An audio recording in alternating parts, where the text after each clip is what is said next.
निज भाषा उन्नति है, सब उन्नति को मूल। बिन निज भाषा ज्ञान के, मिटे नहीं को शूल। नमस्कार, मैं अर्चना शुक्ला आपका स्वागत और अभिनंदन करती हूँ सृजन नवाचार में। आज हम आपके समक्ष हिंदी भाषा को लेकर उपस्थित हुए हैं और हमारे साथ चर्चा का विषय है भारतेंदु हरिश्चंद्र जी। भारतेंदु हरिश्चंद्र ने हिंदी भाषा के विस्तार के लिए, उसके महत्ता को दर्शाने के लिए बहुत बढ़िया कविता की रचना की है, निज भाषा।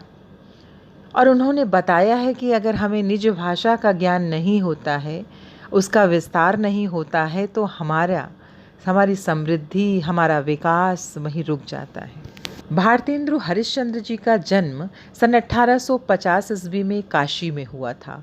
35 वर्ष की अल्पावस्था में 1885 में उनकी मृत्यु हो गई।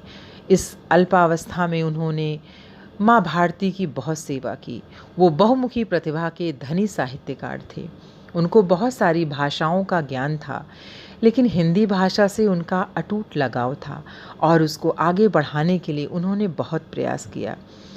बहुत बढ़िया उन्होंने कविता की रचना की और सारे भारतवासियों से इस विषय में उन्होंने चर्चा की कि अगर आपको अपनी भाषा का ज्ञान नहीं है तो आप अपने ज्ञान का विस्तार नहीं कर पाओगे। चलिए हम इस कविता को बहुत अच्छे से, इसकी व्याख्या को देखते हैं। निज भाषा उन्नति है, सब उन्नति को मूल। बिन निज भाषा ज्ञान के, मिटे नहीं को शूल। प्रस्तुत पंक्तियों में भारतेंदु हरिश्चंद्र ने अपनी भाषा की महत्ता को बताया है। निज भाषा उन्नति है, निज का अर्थ होता है अपनी भाषा, उन्नति है, अपनी मातृभाषा से ही उन्नति संभव है। सब उन्नति को मूल, मूल मतलब होता है आधार। सब उन्नति का आधार है, यानी हमारी मातृभाषा में ही उन्नति संभव है और सारी सफलताओं का आधार हमारी मातृभाषा ही है। बिन निज भाषा ज्ञान के, अपनी मातृभाषा के ज्ञान के अभाव में, मिटे नहीं को शूल। ही का अर्थ होता है हृदय और शूल का अर्थ होता है पीड़ा, या जिसको हम कांटा कह सकते हैं। तो भाषा के ज्ञान के अभाव में हृदय की पीड़ा को व्यक्त नहीं किया जा सकता है। मन की बात को कहने का बेहतर माध्यम मातृभाषा ही हो सकती है। करहूँ विलंब न भ्रात अब, उठाऊँ मिटावहूँ शूल। निज भाषा उन्नति करहूँ, प्रथम जो सबको मूल। यहाँ कहने का तात्पर्य यह है कि करहूँ विलंब न भ्रात। विलंब मतलब देर मत करो, भ्रात मतलब होता है भाई।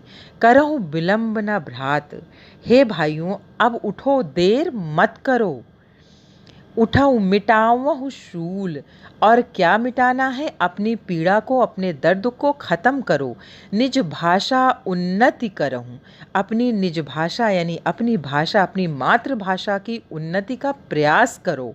प्रथम जो सबको मूल, जो सबका, सारी उन्नति का आधार है। प्रचलित करहूँ जहान में, निज भाषा करी जत्न। राज काज दरबार में, फैलावहूँ यह रत्न। प्रस्तुत पंक्तियों में भारतेंदु हरिश्चंद्र ने उन लोगों पर व्यंग्य किया है कि हिंदुस्तान में रहते हैं, हमारी मातृभाषा हिंदी है, फिर भी राजकाज का सारा कार्य यहाँ पे अंग्रेज़ी में चलता है। तो वो कह रहे हैं कि प्रचलित करहूँ जहान में, पूरे संसार में, जहान अर्थात संसार में, पूरे संसार में प्रचलित कर दो। क्या प्रचलित कर दो? निज भाषा कर जत्न, प्रयास करो कि अपनी भाषा का, निज भाषा का, मातृभाषा का प्रचार प्रसार करो। कहाँ कहाँ करो? राज में, काज में, दरबार में। इस निज भाषा यानी इस रत्न को, इस अमूल्य निधि को पूरे संसार में फैला दो। कहने का मतलब यह है कि यत्न करके सारे संसार में अपनी भाषा का प्रयोग करो, उसको प्रचलित करो। यह रत्न है, हमारी मातृभाषा, निज भाषा रत्न है। इसको यत्न से फैलाओ। सारे सरकारी काम काज सब इसी में होना चाहिए। सुत सो तिय सो मीत सो भृतयन सो दिन रात, जो भाषा मद कीजिए निज मन की बहुबात।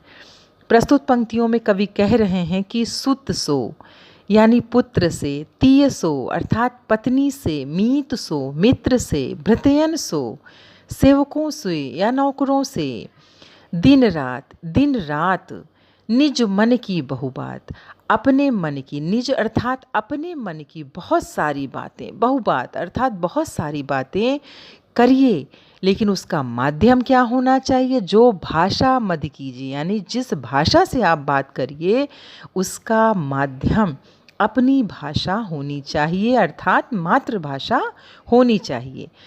कहने का अर्थ है कि अपने मन की अनेक बातों को रात दिन पुत्र पत्नी मित्र नौकर किसी से भी करिए, लेकिन उसका माध्यम क्या होना चाहिए? वो हमारी अपनी मातृभाषा होनी चाहिए।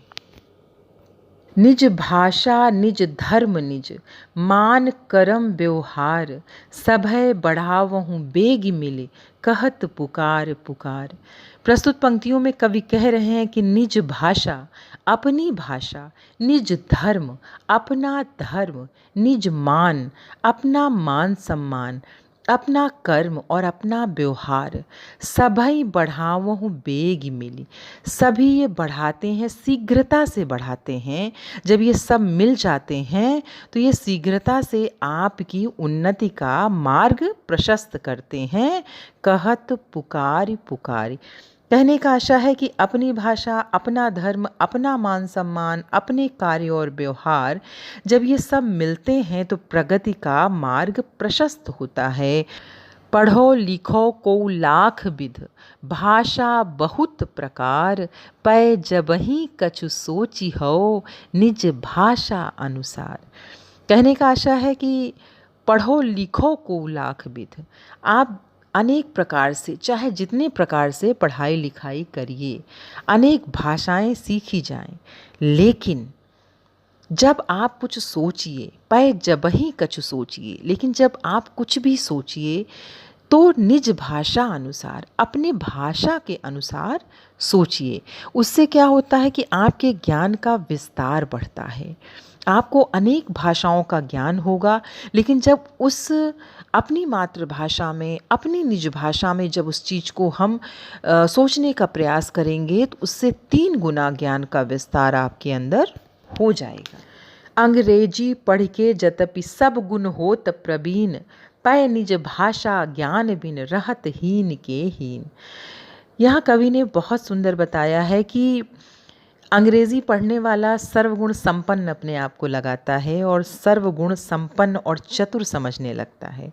कवि कह रहे हैं कि अंग्रेजी पढ़ के यद्यपि, अंग्रेजी पढ़कर यद्यपि तुम सभी गुणों में प्रवीण हो जाते हो, आपको उसका ज्ञान होना चाहिए, लेकिन पै निज भाषा ज्ञान के, लेकिन बिना अपनी मातृभाषा के ज्ञान के रहत हीन के हीन, तुम गरीब के गरीब ही रह जाओगे, यानी तुम्हारे अंदर वो अधूरापन हमेशा रहेगा।